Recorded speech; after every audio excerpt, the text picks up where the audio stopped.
Who's still on West Coast time?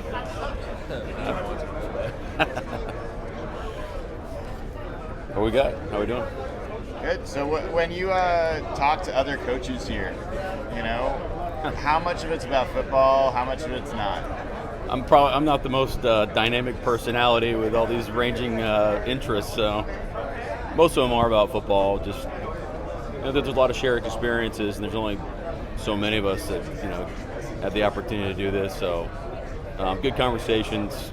Keep it light. Sometimes there's some scrimmaging going back and forth, and those are fun too. So, but yeah, a lot of respect for these guys. There's a lot of great coaches in the league.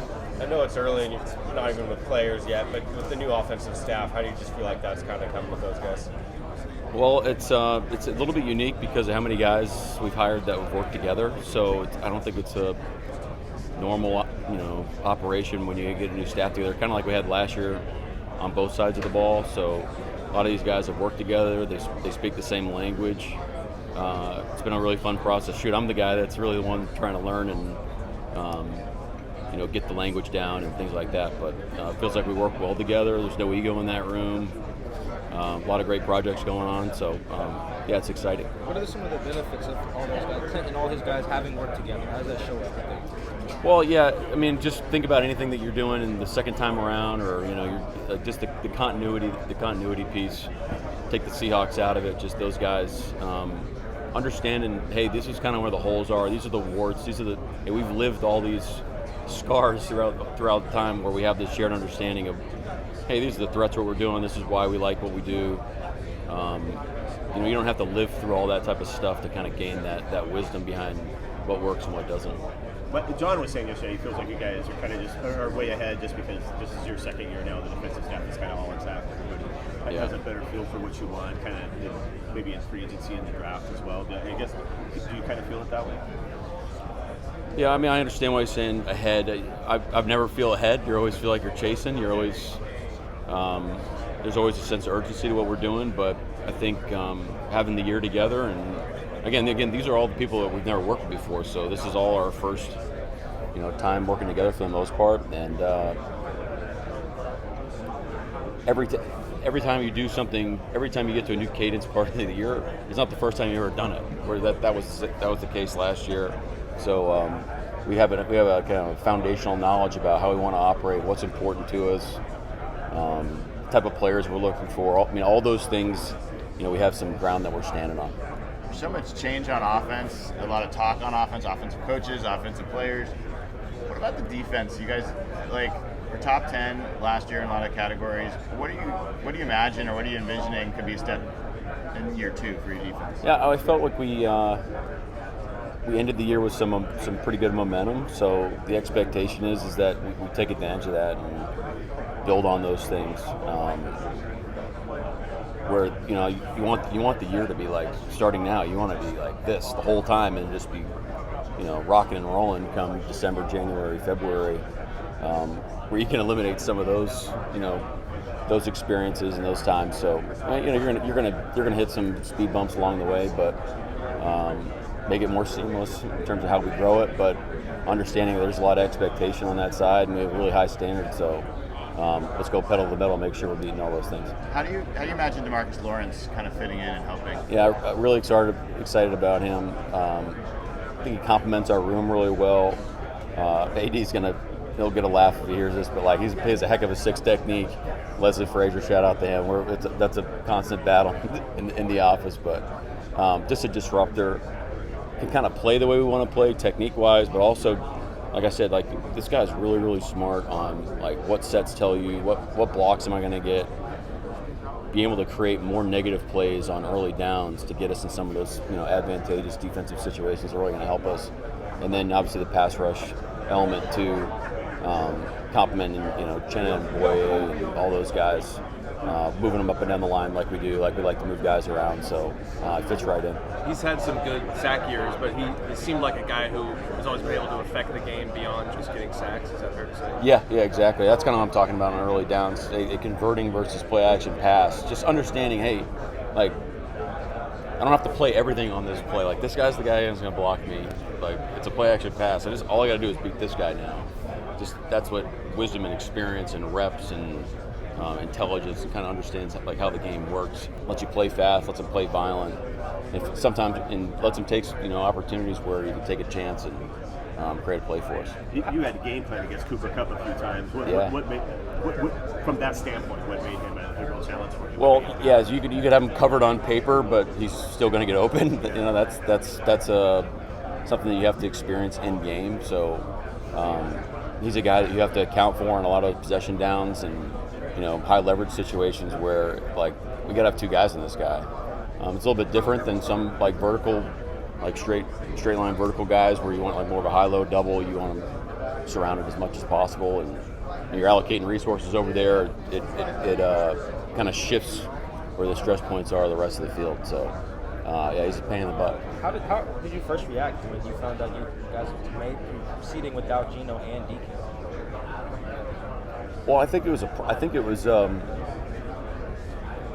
wasn't like you just snapped a finger and like, okay, hey, now we lost those two guys. I think it's a process, and so at the end of the day, yeah, that's what ended up, and that's where where our team's going. But I think we had the mentality throughout of, okay, like why are we making this decision? If we go down this road, what is it going to look like? Is it best for our team? And that's kind of the decision criteria we faced and followed the whole time. And it seemed like it happened really quickly, but it felt like we went through the process the right way and made the best decisions for us. Draft notwithstanding, you feel like your offense has improved? I think it's different. I mean, we have a long way to go. So we have different players in the building, and we're really excited about those guys. But as a football team, we have to do a great job throughout the offseason program of installing our process again, not skipping steps, being connected as a football team, doing all the things the right way. So we hit the ground running in September. But it's hard to you can't evaluate where we are compared to last year. There's so many different pieces. Josh Jobe comes back, and do you kind of assume he's going to be in the same role he was last year? Do you want to add more competition? I know to every role you do, but are you hoping to add more there in the draft or otherwise? Yeah, I'm looking at Jeff, but a wise man once said you can never have too many corners, and might be Ozzie Newsome that said that, and he's right. So like we need to create more competition in the defensive back room, especially at corner. Josh knows that when he signed up, but really excited about Josh, just taking his career to the next level and how he competes.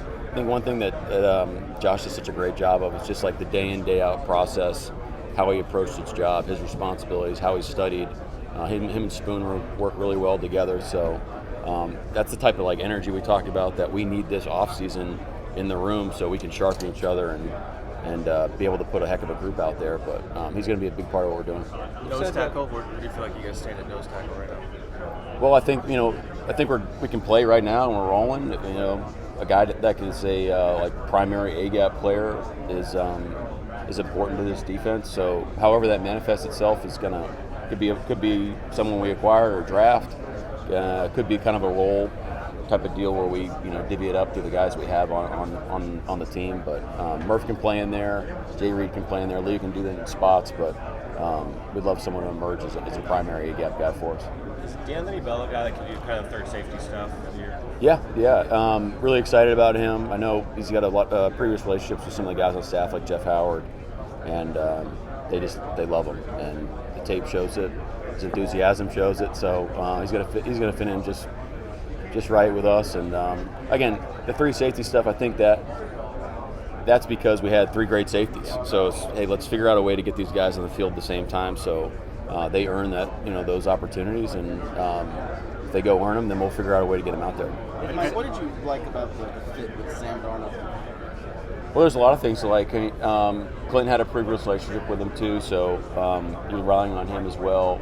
There's a lot. You come from all these different angles from people in the building that have worked with him, even all the way back to his USC days, and really to a man, they first of all, they love the person, they love the leader, the teammate.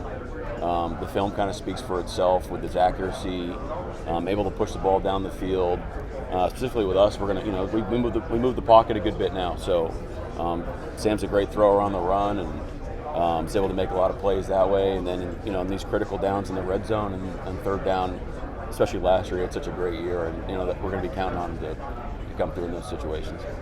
There's a point back in Pete Carroll's second year where he had to have a conversation with Cam Chancellor in his second year as well to kind of step forward as a leader. Are you imagining you're going to have some guys that you're going to want to tap and talk to about their role as leaders on the team? Yeah. I mean, those are ongoing conversations. I mean, as I'm listening to your question, I'm thinking of guys that we worked with last year to, hey, let's take our game to the next level. Everyone's on a different, part of their career journey. So you're thinking of Devin Witherspoon, his, where he was in his career versus a Leonard Williams. Well, both of those guys are guys that I felt like really took their leadership growth to the next level last year, and how they approached the game, how they led their teammates in their own distinct way. Kobe Bryant's a guy that comes to mind that's going to do that. It'd be fun to see along the offensive line who kind of steps up in one of those roles. But you never want to push the envelope. You always want to make it their own style and make them comfortable doing it and give them the confidence to do that. But yeah, that happens all the time. I know you said the best version of Reek is a really good player. Obviously, when he's not at his best and you're not getting that, what are you seeing as the common thread there when he's not locked in? Yeah, if he sat right here, he'd just tell you play focus on just kind of the checklist of what you need to do, play in, play out. But I mean, Reek had a heck of an offseason last year, and I'm really excited about him. I mean, we all know what his strengths are, but when he's at his best, he really unlocks our defense because he takes away a side of the field. We can push coverage away from him. So really excited about it, But we have to work together, him and us as a coaching staff, make it come to life every day, and then that's when the best version of him comes alive. Are you confident you can get that from him? Oh yeah, absolutely. Yeah, it's our job, man. That's why we get paid. I know you've asked a lot about Ernest Jones, but having him kind of in the building from day one this year, kind of having that spot. Yeah, exactly. Yeah, it goes to the question earlier about just, hey, now we have the continuity. Ernest understands what we're trying to achieve. He's got a great feel for just how we want to operate day in, day out. That's why we love him so much, because it's so much aligned. But there are things that, there's idiosyncrasies of details and things like that he needs to work on, take his game to the next level. He's going to have ample opportunity now to do it, rather than just saying, hey, what do I need to get ready to get my body ready to go play another football game? We can work all those things throughout the offseason. It'd be great. Where are you on the tush push? I think it's a good play. I understand the positions people have with the security or the health and safety of it. The problem, the question of the matter is if there would be an injury, the severity of the injury that's at play, and you never want to put your players at that type of risk. So that's something that you have to kind of measure against any other football play that you see on a normal basis. But it seems to me like there's enough plays where we feel like that isn't the case right now, and so I think it's a good play, and you got to defend it, and then maybe we'll execute it one day. Do you have a thought on the kickoff and kind of the varying proposals that are? Yeah, again, it's funny with these rules. It's not like you just throw something out there and it's like, okay, this is clearly the way to do it. Everybody else is a bunch of idiots. This is a bad rule. There's different ways you can take all these rules, and it's all about what you're trying to create in the game. I think the most important part is whatever we decide, making it come to life just like we did last year, and going from there. But the kickoff is a great play, and we've made it a safer play, which is really cool. And so, to me, it's let's get more great plays in there. So, however we decide to do it, I think that's the right direction. But I think we took a lot of momentum last year, and I think the conversations right now are, how far do we want to take it, and whatever we decide, just want to be a fun conversation and go to work on it. Speaking of the kickoff, return-wise, where do you feel like you guys are at? Is Sims a guy you want to plug in there? Yeah, and we have a lot of competition there too, and that'll be an ongoing process throughout the draft. And I know there's guys that we're really excited about. We'll see what happens, and then guys on the roster too. I mean, Zach Charbonnet is an opportunity to get some returns as well. Rattle off a couple other guys, but that'll be open competition. Are you able to be more involved now with John in the pre-draft stuff since you're just getting hired? I just think it mirrors really everything else in our program. Just hey, we have a baseline of what we're doing. So I have spent more time in the draft. Our coaches have. But I mean, if you think about where we were last year, again, we're just a bunch of new guys in a room. Like, all right, hey, what are we going to do, and how are we going to do it? It takes a lot of time, a lot of conversation. So we've worked through that. We're kind of past that point right now. So we're spending a lot of time in the draft. But this is par for the course. You got to do your due diligence. You got to go through the process. You got to interview the guys. You got to do all the things. So that's every team every year. But we're right there. I think John Ben and Rick Dennison have like 50 years of NFL experience between That's them. What can that do for the young guys, especially in your offensive line, to have that level of experience? Well, yeah, experience is incredibly important for a lot of reasons. One, to say this is tried and true methods. I've seen this before, all those things. But I think they're just, at the end of the day, they're really good people, really good teachers, clear vision and details of what we're looking for. So we're eliminating gray. It's going to be really clear on what we're expecting our guys to do on a play-in, play-out basis, and it's going to be fun to see, have the guys understand like how everything fits together, just like it does on defense and on special teams. Offense is going to be the same way of, hey, the offensive line's connected to how the quarterback, his rhythm, timing, where the ball needs to be, his footwork, where guys need to be on routes, how we're fitting up blocks on some of our perimeter type plays versus inside type runs. How it all works together is going to be really important, and those guys understand that. With your offensive line, how much better do you reasonably expect those guys to be with just a new scheme change and new coaching? Well, it's definitely going to help us. One, because of, I felt like what they've done in their past in college, like that's part of their best film, some of the wide zone stuff, running off the ball, things like that. But I think it'd be wouldn't be wise to underestimate like a year 1 to year 2 jump. I mean, these are guys we're really excited about. They showed flashes last year, and you kind of go all the way down the line. Abe with having a whole offseason to work and train and get stronger, and be in the same system the whole time. I mean, that's really valuable. Charles Cross, same thing. Another offseason to get stronger, take his game to the next level, and then obviously the guards are point of conversation. But again, going from being a rookie and you're just kind of like, what the heck's going on? I'm just going to go in there and I'm working in off-season drafts and all this crap. Now, hey, I've been training the same spot all off-season. I'm going to get the whole off-season program from day one. Any rookie should have an expectation to be able to really take their game to the next level, so especially those guys. You just mentioned Abe. What did he show you last year? He obviously wasn't 100% when he came back. Well, he's gritty as heck. I mean, it's just, again, when all that went down over the course of those couple of years, it's like, man, this guy cannot get a break. He's just working consistently and just can't kind of get that next threshold, and finally just say, hey, I'm going to go for it. I'm strong. I'm going to take that leap of faith and work through those things to show up in a game. This guy's playing high level football as a physical disadvantage, and I thought he played winning football for us, but I'm really excited to see where he can take his game this year, and with all the training he's doing, I know he's really determined. How do you feel like what you guys want to do with the wide zone stuff can help Ken Walker? Well, like Clint said this, and I'm behind. I mean, Ken's such a talented back; he can run any scheme. But I think the reps that we're going to be able to get on some of those tracks, where it just becomes like muscle memory, just a reactionary type deal, where he can feel the understanding of feel the rhythm of the play, where the power of the play is going to be, where he can hit it, and then just let his natural talents take over from there. I think that's going to really help him where he gets all that repetition. Obviously, you're looking to develop players, but it's also coaches. Your second season with AD. Talk about how you think about helping your coaches develop and take their next step. Yeah, it's a great question. I mean, that's really important to us, is giving our guys opportunity to grow and take their careers to the next level. I think, again, just AD and I's relationship has just grown consistently since we met each other and started working together, and he's doing a great job. So he's leading the troops, organizing all the things. I mean, just having a really great understanding of what we're trying to achieve. And then when both of us work together and the rest of our staff, I think it's really cool, and some of the things that come up, it's not just my idea on how we want to do it this year.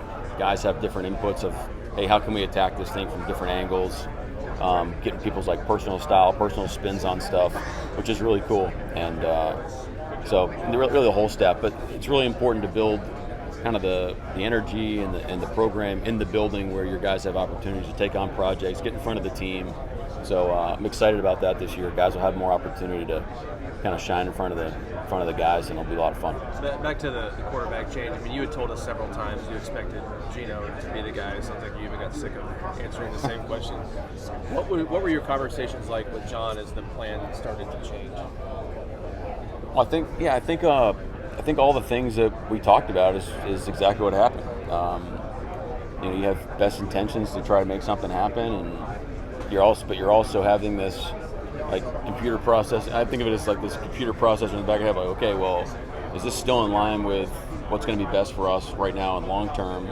And when it became obvious that like, hey, this is not going to happen, well, you can't just sit. You don't want to be caught without a chair at the end of the deal. So that's kind of how I think about it. But things happen fast, and John's leading the charge. I'm right there with him. But those conversations happen kind of in real time. Sometimes it's like it goes bang, bang, bang, and then you wait a bunch of time. You sit around and wait, and then you wait for the next decision. Sometimes it's a little bit more of a steady cadence. You just got to be flexible in how that works and be able to make those decisions that when those opportunities arise, and we did that. There was, 3-4 days in there where you go from trading Gino and you don't sign Sam Darnold until what was that in between period like when you don't? Yeah, there's a lot of sitting around staring at each other. I guess it's like just kind of sitting there like Yeah, it was a leap of faith to a certain extent, but we were confident in the options that were available at the time, and obviously hopeful that Sam's opportunity worked out. And we're really fortunate that we got the situation that we want, kind of prioritize. So it's cool. Yeah, said you could win a Super Bowl with Geno Smith. You feel that way about Sam as well? I do. Yeah, I do. Absolutely. What do you have to get out of Sam to make that come alive? Well, we have to create an environment where we get the best version of Sam. It's on tape of what he can do, the wins, the teammate, his work ethic, all those things. But we have to create something where he's going to work every day. He's confident. We're doing the things that he does really well, building the squad around him, playing complementary football on the other two phases of the side, and then let him do his thing. So it's going to be a lot of moving and shifting between now and as the season declares. The best teams, talking to a lot of these coaches, the ones you really respect throughout the league, they don't stay stagnant on like, hey, we're just going to do this, and like if it works, great. If it doesn't, well, shoot. No, you got to find solutions. You got to figure out ways to get guys open, to get them to have solve some of the problems that guys are coming across, so we can improve throughout the year. So we have to do that with Sam, just like the rest of the team. But we can definitely win with Sam, absolutely. What'd you get out of Artie Burns last year? What did you see out of him, and what do you think he could do going back home? Yeah, we had a lot of respect for Artie. I know he's one of the favorites in the locker room. The guys love him. Just treats everybody with such respect, and then obviously his impact on the community is really important. But when Artie got his opportunities, he made plays for us, and excited for his opportunity in Miami. I know he's got a lot of the guys he's going to be working with down there, and that'd be a great spot for him. You're getting out and help fix your mic for a second. You're good. This is good TV right here. I know, I don't want to go crazy. Similar question Brady had about Darnold, but with DK, was it kind of a similar feel there? I mean, you make the decision to trade him on the Sunday, and kind of feeling like that was going to work out. Yeah, I mean, I don't want to get into like this is the day that he talked about being requested a trade, but when those things happen, like again, there's a process behind the whole thing. So you have to understand who's interested in him, what are the possible opportunities for him to go, and then you just never know like when it actually this is the time to make the decision until it's the time to make the decision. And I think that's kind of what I'm talking about. It just so happened that it was on those days, and it kind of went bang bang, and this is what happened. So it's probably to an outside observer, it seemed like it was really fast, but kind of inside you're saying, okay, like this is kind of the end of the process that we went through with DK, and felt like it was kind of best for both parties. Is there an opportunity for something of like a cultural reset in the locker room when you move on from two guys who've been there for a long time? No, we're not resetting anything. I mean, those guys were incredibly valuable players to us last year, but we got new guys right now, and so yeah, there's going to be a different spirit in there. Just having a product of just having different personalities, but when we talk about methods and principles, our principles are going to stay the same about how we operate.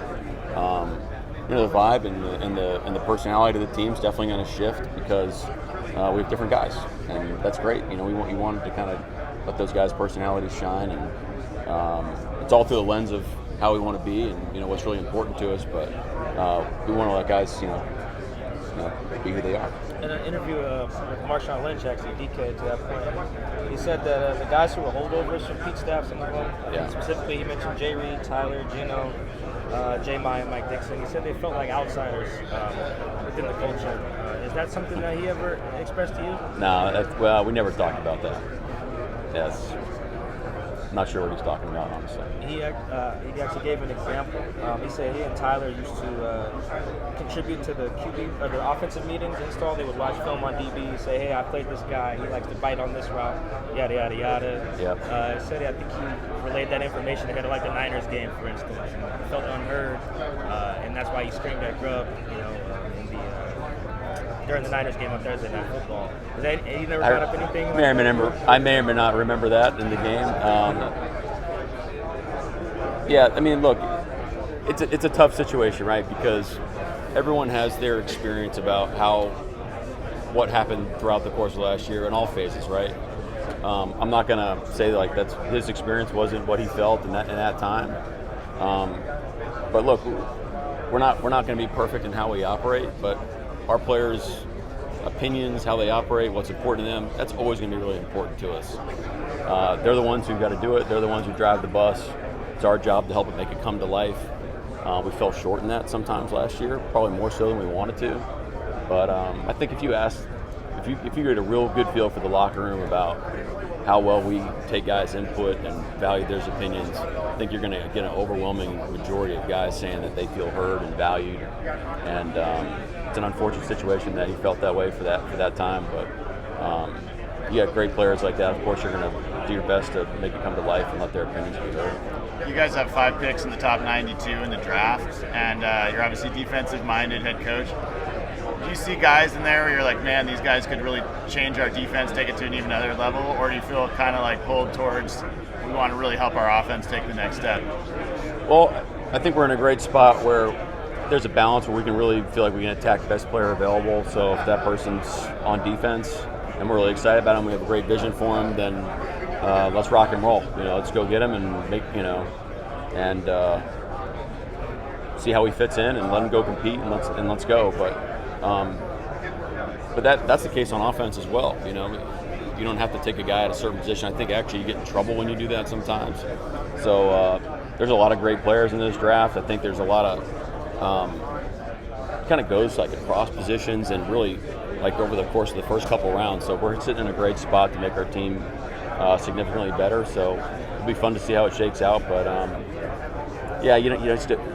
if you get caught chasing positions and hey, we only got like a couple players here, or for on the same token, hey, we're good here, like we're good at this position. Let's not take this guy.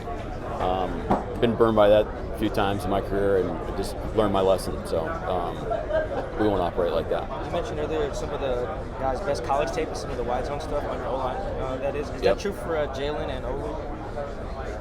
Well, both of those guys are coming from gap-heavy schemes, so it's not like they can't do it, but it's just that wasn't like what Michigan was hanging their hat on, or North Dakota State. Both those teams are really gap-heavy.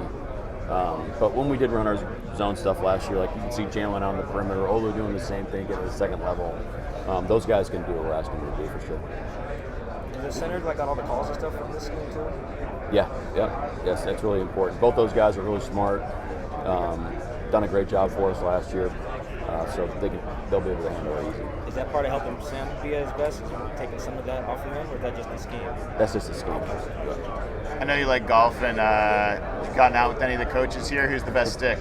Well, apparently they used to be the coaches got together to play golf. They don't do that anymore, so maybe we got to bring that back. But right now, I will not take my game against whoever's out there. But it's fun to get out there. We get out there earlier in the week and It's obviously great just to be outside and playing a great game you love and competing, but yeah, we got to get that game back. What's it like having family members here? How does that change kind of the tenor of the event? You know, it was great. You know, Steph's here, Steph's folks are here, Jack's here. It's pretty cool. And then, you know, they had the family set up last night at the event with a bunch of kids running around, and yeah, it's just awesome. So it's just like, again, this is a time where we all kind of share the experience together and have a respect for like what people's roles are to make this whole thing go, media included. And so it's great just being in a setting where we're a little bit more relaxed and working on the game we love to kind of push it forward. But when the family's involved, it's definitely makes it special. Is there anything you would really feel like when you sat at this table a year ago doing this, that you really feel like you know now about being a head coach that you didn't know 12 months ago? I think there's a lot I didn't know last year. There's still a lot I don't know that I don't know. I mean, it's not like I'm the expert after a year, but again, like, it's every time there's a new season part of the year, it's not like, oh crap, you know, like here we are, you know. It's okay, you know, we did it last year. This is what we learned from it. This is what we liked about it. Bang, bang, boom. Rather than just saying, okay, this is how we want to operate, and then we kind of learn as things go on. So that'll be helpful. What are your year 2 expectations? I want to win the Super Bowl. I mean, that's the expectation, man. Every time you step on the field, your expectation is to win. Funny, when I was a high school coach, our head coach Xavier Smith got the staff together in the summer, and he's like, "Hey, write down how many games write down what you think our record's going to be this year." And guys would turn in like 8-2 or 7-3, you know, 9-1 or whatever. And to those people, he was like, "Well, what games are we going to lose? So you can just go ahead and not play those games." So, you know, if you go into this whole process not expecting to win, you're not doing it the right way. Like Draymond Jones, he's a guy obviously you had last year. What were some of the things that you liked that he brought to the table? Yeah, Draymond's a really, really talented player, man. People said he wasn't like a great scheme fit with us. I disagree with that. I mean, he's such a heavy player on the edge, can also rush inside. When you get into like the 5-down stuff, he really excels too. So, and give you like front flexibility, being able to pass rush both inside and out. So, he's just kind of a great guy to move around and let his skill set come to life both early downs where you can play maybe a little heavier, a little lighter, where you can play C gap really well, and then in pass downs kind of move him around and let him do his thing. Speaking of moving around, he played stand-up rusher for you guys at times. Yeah, he did, yes. I mean, to be that size, to be able to be effective. Well, yeah, it speaks to his athleticism. Yeah. He's lost some weight coming from Denver. To my knowledge, I think he's a little heavier because he's playing more inside. So just, you know, wherever he wants to take in his career. If he wants to go back, move inside, you know, put weight back on, I think he probably could do that. We'll see what those guys in Denard want him to do. But whatever they decide, it's a good decision because he can do it. You know, so the answer is yes. It's like either or. The answer is yes. In watching him, it seemed like he was able to get around the quarterback a lot, but didn't always finish the deal. Was there something that could have been done to improve his sack numbers compared to? Yeah, I think it's just more circumstance in that situation. Okay. Some guys were able to finish plays. You know, you finish 2 more pass rushes, now you got 2 more sacks. Right. That's that easy. Sometimes you might miss those plays, but it's still a heck of a rush, and you might have set up a teammate for a sack. But the guy can rush the passer. He's a really good football player. He's going to be an add to you guys for sure. Hey, have a thought on the legal contact rule that potential change for that? We'll talk about it today. I think there's some unintended consequences with it, but right now I'm good with how everything's rolled out. Other than wins, what's one thing you want to do better this season than you did your first year? We're preaching tough and connected. So how do we build a tough football team that goes through people, not around them, and how do we become the most connected team in the league? That's what we're shooting for. Is it reasonable to think you guys could still draft a quarterback this year after signing Sam, and you still have Sam Howell? Yeah, I think so. But my answer to that's going to be like yes to every year. I think you just got to be willing to take quarterback, and we'll see. It's got to be the right person with the right opportunity. And if it comes to life, then we'll do it. If not, then we'll roll with the guys we got, and we're really excited about those guys too. So, but yeah, I think that's a possibility. You've gone through the process of trying to find a new offensive coordinator multiple times. What's kind of the process for a defensive coach to kind of come up with this offensive philosophy to instill into this team? Yeah, so you're on a different side of the ball, but you're looking for alignment in terms of just how you want to operate and what type of people you want to hire and how they go about their business. So, and then again, we're going to be a wide zone team now with compliments off of it. We might evolve throughout the course of the next couple seasons or whatever, but the fact of the matter of like how hard we play, the detail that we coach, how we connect with our players, that's going to be always what's most important. Thanks, Coach. Okay, before we end, I think we should acknowledge Bob to put on his shirt.